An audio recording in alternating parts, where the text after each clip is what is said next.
next map here. Map number 2 between Alicia and MVP, jumping into the map right now at the WCS Season 1 Finals in Korea. And down here to the bottom right in the blue, currently down a game in the series. Can he come back? He is. LGIM MVP from Europe. MVP from Europe, aka Jürgen. Bottom left of the map, we have his opponent taking the first game in the series. Can he make it 2-0? It is. Axiom Alicia from America. Is he the hero the North American scene needs? Yeah, we have a European versus American battle right now. Yeah. With 2 Koreans fighting. 2 Koreans fighting. And fighting, you know, physically is not the right way. They're just, you know, metaphorically speaking. We have very interesting lines in the middle of our screen here. Yeah. It's just the extra sparkle that we have in that game. Oh, they're gone. That is sad. I just got used to them. You know, things come and go, miracles, you know. Now it sounded like some Protoss was trying to just warp into the game, showing them how it's done. No. Well, the overlay to the top, maybe that was what was warping in. I love our overlays we've got over here on the GSL stream. It's always really fancily made up at the top there, showing the colors, the players' names. Oh yeah, and I actually got another tweet where people were asking about what exactly the T5 and the P7 means. There was a huge thread on Reddit. People have been talking about this, but apparently like a few still don't know. And I know that a lot of your viewers that we have today might be newer to StarCraft, so to explain this to you, the T5 that we see right next to MVP, the T stands for Terran, and blue is of course his color, and we have him at the 5 o'clock starting position to the bottom right. And the same is of course then true for Alicia, the P7 Protoss in red, starting at the 7 o'clock spawning position. So that's always how you get those extra information out with the overlay. Alicia is in a 1-0 lead, which you can also see there. It's the second set of the best of 3, and we have the map being Newkirk Precinct. Yep. I just got a tweet that Artosis bombed us. He did a group bomb us, like when we were over here on Group B. He did something behind us and we didn't even notice. Apparently that happened. I don't know what he did. We'll have to get him back for that later. Yeah, the setup that we have here is actually quite funny. We have basically the triple caster setup, the triple GSL caster setup, with him being the tiny figure in the middle that you can see when we are on camera. He is what people are calling solotosis. Sounds like something you have that like you need to get to the hospital right away. Yeah, exactly. Is there like an antidote? And that's probably also what MVP is thinking here. He's caught a severe case of Alicia in game 1 and he couldn't get rid of it in time. So if this is game number 2, maybe he was cured, but he certainly has to find an answer because Alicia so far was doing a really good job. And now we have both of them heading into the expense again. MVP a little bit faster than the Protoss opponent. I think we're going to see, yep, there it is, the Stargate. So MVP is going for reactor into factory type expansion on the low ground, a very safe build, but if he goes for a drop, Alicia is going to be able to deal with that so easily with the Stargate. He's going to see it coming. He can, if he has one Phoenix for any reason, then he can very easily deal with that. He could also go into his beloved Void Rays and do a timing attack on this map quite easily. I think most likely we'll see an Oracle opening, but you know, anything is possible.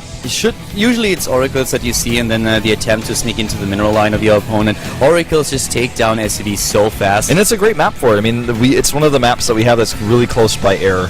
No matter where you spawn, since it's only a 2-player map. Mothership Core is already moving in, and here comes Oracle number 1 being chrono boosted immediately. MVP on the way to get his own starport out, could do a lot here, and he has a Widow Mine. And with the Widow Mine, the Widow Mine and Viking combination is great against most drop plays, but a Widow Mine alone is already giving Oracle like way too much to deal with. No, the problem is he's just not going to be at home with it, I feel, when the Oracle gets there, because he's going to try to drop, and that is going to also be spotted. So the Widow Mine spotted here right away. Alicia wants to know where it's burrowed. He's not going to be able to have that luxury, but he will find out there is one. And here comes that Oracle now. Build up some energy on its way across. Oracle on the way. Second Oracle already being built. The Marines are trying to walk across the map. Maybe could go for a bit of counter aggression here. Oracle is dodging very well so far. Widow Mine setup is going to be very important here for MVP, but they are not where they should be. It's not in the mineral line. He doesn't know what's coming. He has no idea, and here comes the Oracle. He is trying to chase down that Mothership Core. The Mothership Core actually may fall. No, he pulls that away too. Very well done. More and more SCVs falling as we speak, though. Widow Mine's dodged, and now he knows about the drop. The Oracle of Delphi taking down 5 laying down the truth here. Oracles are pretty good against SCVs. 5 Harvesters killed, taking down another one. He's even not getting the 7th, but Oracle number 2 is already on the way. Keep that in mind. Yep, those SCVs not having a Delphi shield there. Phoenix is coming out now to deflect the drops. I love this. You know, you scout the drop, and you just make Phoenixes, which are also going to be good in other situations. Like, for example, if he wants to go into Phoenix Colossi. We've seen players like Zhongbi do this a lot, and on this map specifically. And he has a second Oracle too, don't forget, just in case of the drop getting past his Phoenixes. He can use that second Oracle for detection. This is just Alicia having all the advantages in the world, and MVP is down a game here. Yeah, for MVP everything is on the line. I mean, this is his last chance to go straight to the next round of the tournament. Oh, and he's even spotted here, and those 2 Phoenixes immediately going for the pursuit, trying to take it down. He actually may get this. I think he's actually going to kill it. And if he drops, the Oracles will kill the Marines anyways. They're fast and furious. Afterburners are running out here. No more Norse tanks for him, and he's taking down the Medivac, taking down a few Marines with it, and those Oracles, they are killing the rest. Look at the supply. Alicia pulling miles ahead right now. This is atrocious for MVP at this point. 33 SCVs against 42 probes, and we have such a huge lead for the Protoss play here. Not only the 20 supply advantage that he has, but also the tech that he's putting out. Alicia just chose a great build, you know, for so many different reasons. What's the strongest thing you're gonna have as an opening on this map? It's drop play or something by air. So he goes for a build that's good by air, then also allows him to stop his opponent's ability to use air. It's like a catch-all. It's just great. Even more than that, MVP moving out with those Marines trying to catch the Mothership core didn't know that there was a Stargate opening, so he did not have anything back at home to really defend against the Oracle. Yes, there were a few Marines in the Widow Mine, but with the mobility of the Oracle, it was an easy feat for Alicia to just bounce between the bases and take down additional Harvesters, and that gives you the early lead that you need. Oh, that SCV is dead. Down in the waters. Here we go. Graviton Beam. Do you even live, bro? Oh, yes, he does. Taking it out. And now we have double upgrades coming Alicia's way. MVP trying to get Stim and Combat Shield out there. But here comes the next. Yep, just trying to be a little bit aggressive here. Checks with the reveal there to see if there's any Widow Mines. Overcommitting would be a problem. That's something that he shouldn't do. He got a significant lead in the game, and it was actually kind of decent, but if he overdoes it right now and loses everything, that would definitely negate that once more. It's not like MVP is completely dead here. One bad engagement by Alicia could cost the Protoss player the game, so he has still to be very careful here. It's just a nice advantage that he got in the early game. Yeah. That Oracle still remaining a detector for just a little bit longer. And, as you can see, the Observer finally spotted. Oh, he has to use 2 scans. That's never what you want. 2 scans for an Observer, that hurts your economy quite substantially. Yeah, it's... I mean, scans, all the energy that you have to drop with the CCs, that is 1 less mule that he couldn't use later, 1 scan less that can determine where exactly the army of the Protoss player is being positioned. So this is definitely going to be a big issue for him. And look how many gateways we now have coming up for Alicia. He's powering up like crazy, getting 5 out there. He has range +1/+1 coming up. And he still has that force in the air that can do damage and that can always shut down jobs. There is no hope for MVP at this point to get him back into his opponent's base. And all these gateways are not for an aggressive timing. They're just to hold MVP's aggression, because he knows that all he has to do is hold this push, and then he's going to be so far ahead. And yeah, MVP has the 3rd command center, but it's going to be a while before that gets moved over. And we have Colossi on the way. No more Phoenixes, so he's not going to be going Phoenix Colossus here.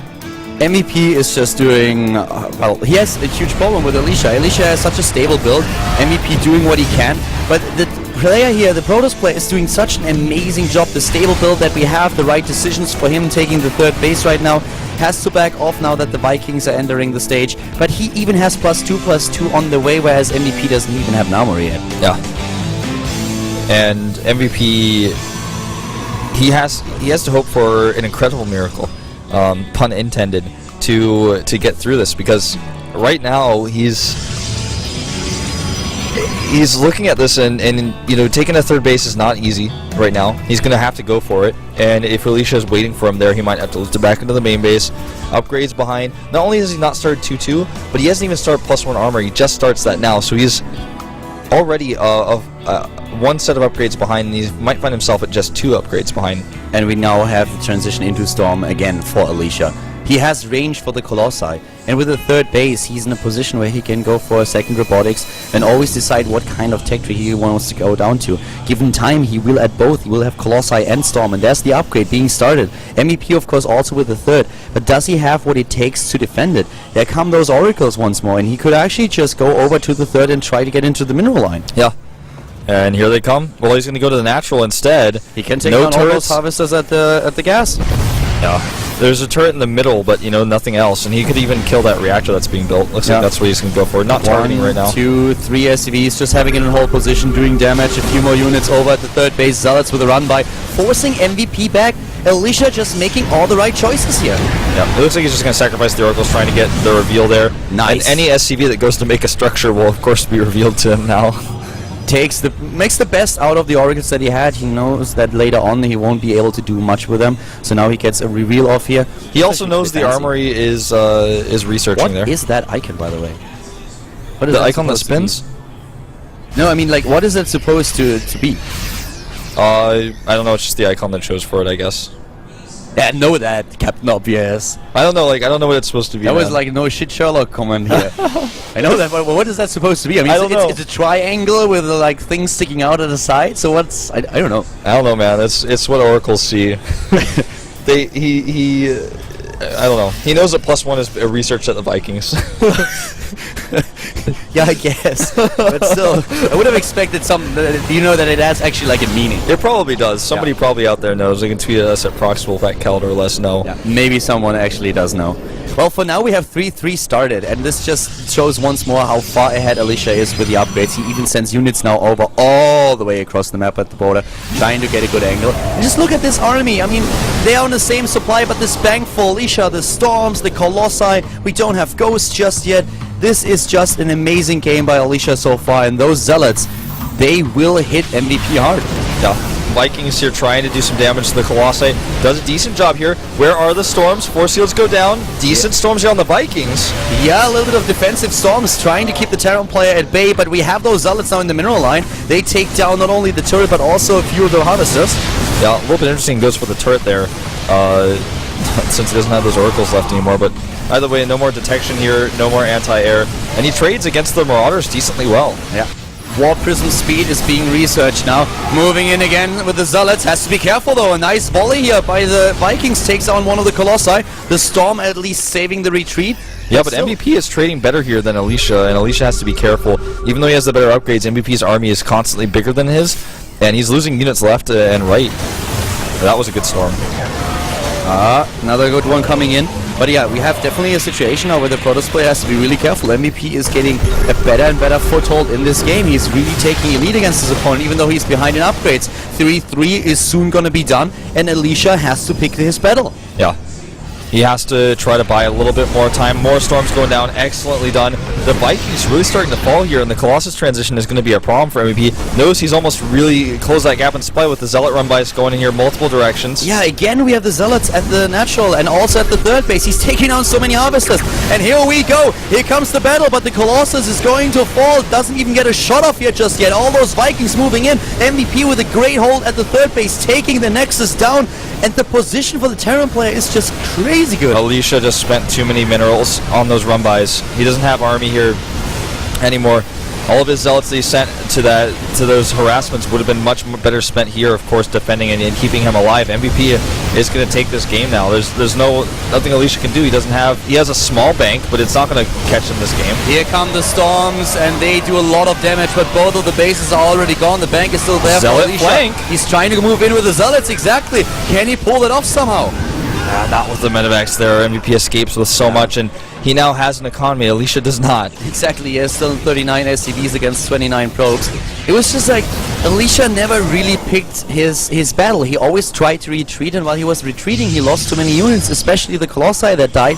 That was too much. He can't handle this. Yeah. Probes long distance mining right now. Takes out an Archon. Very nicely done by MVP. He's going to get these sentries as well. Well, one of them. You can never count MVP out. Betting against MVP is one of the worst things that you can ever do in your entire life, and he shows us once more why that is. MVP on the verge of winning this second game and forcing Alicia into game 3. MVP just has a much better army, and all he has to do is wait a few more moments, go for a second wave, and kill the base again. The upgrades for Alicia, of course, still ahead with a 3-3 here against 2-2, but his army size is just too small. It's about He's half of 60 MVP. supply behind. Yeah. Well, here we go, and another... I mean, what is Alicia currently hoping for? Right now, it really looks like he wants to rebuild his economy, but that is not really possible. If you are on one base, you don't have mineral patches in the base anymore, and your opponent is mining from 2 mineral lines. Hoping to come back at this after being behind 80 supply is impossible. Well, maybe he wants to get some more Templar out with the gas he's built up, but you know, the Terran army very low on hit points here. He just has too much. They're all Marauders. They have way too much DPS. He can tank it, the GG, inevitable. MVP takes it, brings it into game number 3.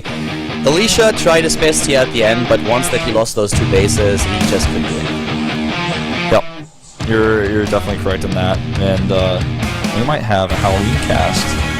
I don't think so. No, it's not happening. I'm like just as scared as the viewers are right now. Well, it's not. Oh, there we go. Well, now I can't see anything anymore, but... And you guys will never know what we actually talked about. Yeah, nope. And you'll still know if Kyler's wearing pants or not. Well, we could ask someone else in the studio and send the video. Yeah, but they really have those people's contact info? Probably not.